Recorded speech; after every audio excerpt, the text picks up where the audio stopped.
হায় হায়, যার শরীরে টাচ লাগলে ভাগ্য খোলে। আল্লাহ রসুল জুমার নামাজ পড়াইতেন খেজুর গাছের উপরে পিঠ লাগায়া। ওই সময় মেম্বর ছিল না, কে জানি কোত্থেকে মেম্বরের প্রযুক্তি শিখা আসছে। আইসা বলছে, ইয়া রাসূলুল্লাহ, মেম্বর বানায়া দেই। আর কতদিন দাঁড়ায় দাঁড়ায় খুতবা দিবেন? মেম্বরে উঠবেন, বসবেন, খুতবা দিবেন। তো খুদ মেম্বর যখন বানায়া দিছে, আল্লাহ রসুলেরও পছন্দ হয়েছে। দাঁড়ায় দাঁড়ায় আর কতদিন খুতবা দিব? মেম্বরে পা রাখতে দেরি, শুকনা খেজুর গাছ বাচ্চার মতো কানতে দেরি করে নাই। শুধু কাঁদে নাই, সে তো বলতেও ছিল মনে হয় আমার কাছে যে শুধু কাঁদে নাই, বিলাপ করতেছিল সে। কোত্থেকেই ব্যক্তি আসলো, সে কোত্থেকেই মেম্বরের প্রযুক্তি পাইল, আর মেম্বরই বা কোত্থেকে বানাইলো? আমাকে বঞ্চিত করলো তো করলো কেন?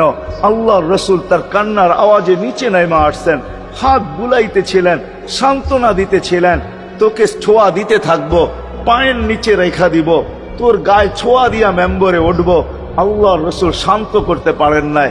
সর্বশেষ যখন বলছেন, তোকে জান্নাতে নিয়ে যাব, তুই দুনিয়া আমাকে খেজুর খাওয়াইতে পারিস না, জান্নাতে নিয়ে যাব, তুই জান্নাতে খেজুর দিবি, আমি মন বেড়া খাবো।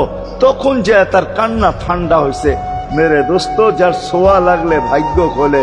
আবু তালেব তো বুকে ঘুমাই, মুহাম্মদুর রাসূলুল্লাহ তো আবু তালেব।